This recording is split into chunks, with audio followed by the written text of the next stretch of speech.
The Dallas Cowboys played the Jets in New York, fresh off the 40-40 tie on Sunday night. Cowboys get set for the Jets, who are coming off a dreadful performance last night. They're 0-4 in the season. Jerry got out of the Micah homecoming without a loss, and apparently that's good enough now. Listen. That's a good test out there when you don't feeling good about our trade. Marcus and Dan back with us. And Swag, I'm going to start with you. So apparently now in Dallas and Jerry Jones, we're doing moral victory laps after a 40-40 tie. Yeah, it's entirely too much talking.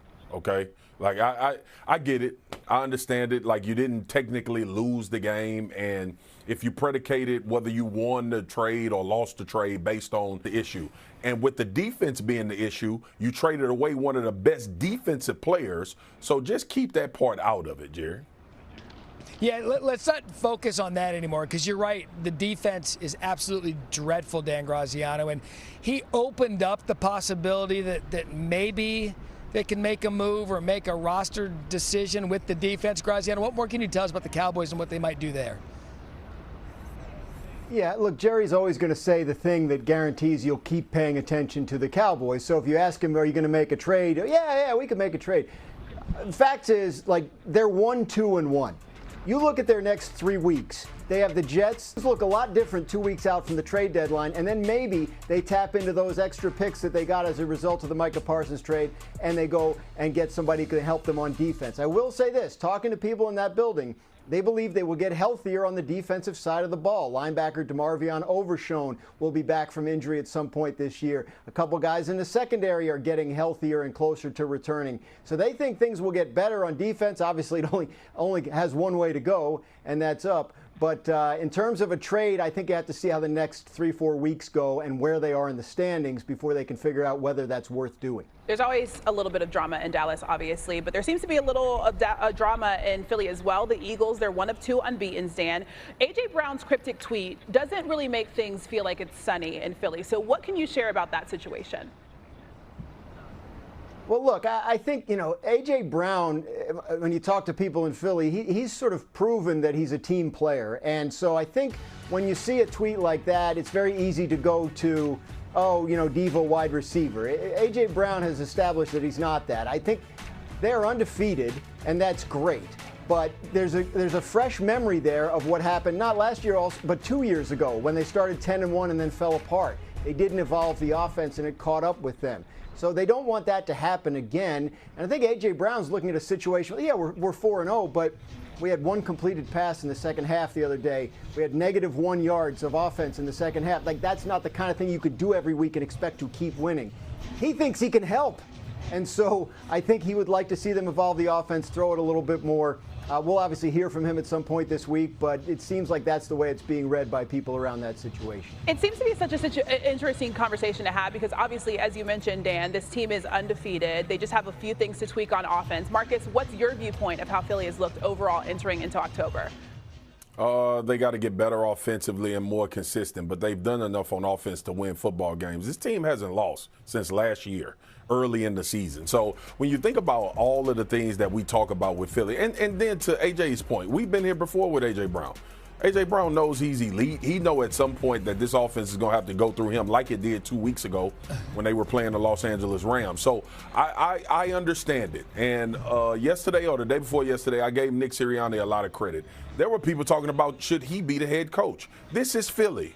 This is what revolves around Philly, the Super Bowl, the reigning Super Bowl champions. And we here, and they are 4-0 in week 5, and we having a conversation about what changes do they need to make. None. They win every time they play over the last 2 years. So none. Just continue to progress, get better, and let your stars show up. Every game we play in the NFL, you're looking to improve on something. When A.J. Brown was needed, they threw him the ball, and he took over the game. I'm sure it's going to happen again this season. But at least Philly is winning the games and talking about it rather than the moral victories that are going on in Dallas, Spears. Yes. Had to get that one in. There you go. Gentlemen, there you go. Great stuff. All right, Thank man. you. All right, that's it. And NFL analyst Dominique Foxworth. It's time for Neek's critiques. So, Neek, as you know, we have 2 remaining undefeated teams, but you have some critiques for how they got here. Let's start with the reigning champs, the Eagles. Yeah, I know it sounds silly to be criticizing undefeated teams, but we have high expectations for these teams. And the Eagles, their passing attack is a bit of a problem, and my critique for them would be to run more play action and more convincing play action. If you look at those fakes, those aren't real play action fakes. When you're a team that is obviously focused on running the ball like the Eagles are, the teams that come in are going to be focused on stopping that run. So on early downs, this team needs to do play action and take deep shots because they have the receiver talent to do it. They should take a look at something that the Rams are doing, copy from that.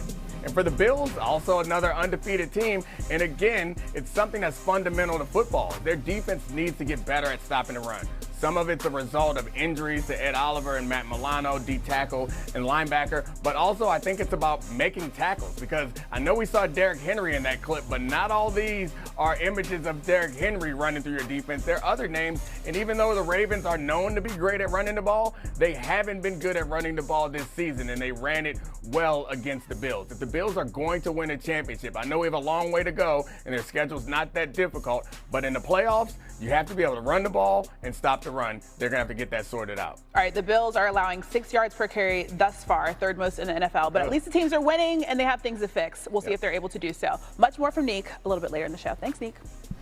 Miami NFL insider Dan Graziano is with us now. So, Dan, what can you tell us about Tyreek Hill's left knee? He dislocated the kneecap in his left knee, Christine, and with that comes other damage. And as a result of damage to multiple ligaments in that knee, Tyreek Hill is having surgery today. His coach, Mike McDaniel, just in a news conference described it as a major procedure and said that his season, Tyreek Hill's season is over. My understanding is it's multiple ligaments that need repair. That could mean more than one surgery, meaning if he has one today, he might have to have one a few weeks from now to repair what didn't get repaired today. And so that obviously sets back the recovery timeline. Significant knee injury, significant surgery, probably more than one surgery, and Tyreek Hill certainly done for this season. We'll see what it means for his future. Yeah, devastating hit, obviously, for that Dolphins team. Marcus Spears is now here. Marcus, Tyreek is their offense. Where does this team go without him? Look, it's a very hard to replace. That's why certain guys get the type of money and compensation they get for playing football. Tyreek Hill was also a dictator. He made defenses have to play you differently as the Miami Dolphins. But I will say this. Last night, I think Darren Waller was a godsend for this football team. Him and Tua seems to be very comfortable with each other. They still have a tremendous amount of speed and a lot of positions between A-Chain and Waddle. And I get it. Tyreek is out for the season, and you want to feel like all is lost. But this still is a very talented group that's around Tua skill position-wise. It's not going to be the same because the threat of Tyreek Hill always going the distance matters when you're putting together a defensive game plan. And some other guys do have more opportunity, but I still feel like it's enough playmakers out here from Miami not to make an excuse about this offense falling off a cliff. All right, they were still able to get the win last night. We'll see what they're able to do in the future without Tyreek. Let's turn to the other Monday night game, Dan. The Bengals, they look like they just could not figure things out in another blowout loss. Jamar Chase was very blunt. He said that Cincy looked like they did not want it. Is there anything that they can do to save their season? Well, I mean, certainly, yes. They're 2-2, so it's not over, and there are moves that can be made. But quarterback is a very difficult thing to replace, especially when you're talking about someone the level of Joe Burrow. The Bengals truly believed that they would be able to operate their offense with their backup quarterback, Jake Browning, and they believed that it would look a lot better than it has the last two games. Now, they played the Vikings, they played the Broncos. Those are two very difficult defenses, and the schedule will ease out a bit. They continue to say they believe in Jake Browning. He's part of their program. He's been there a while. They won games with him 2 years ago when Burrow got hurt.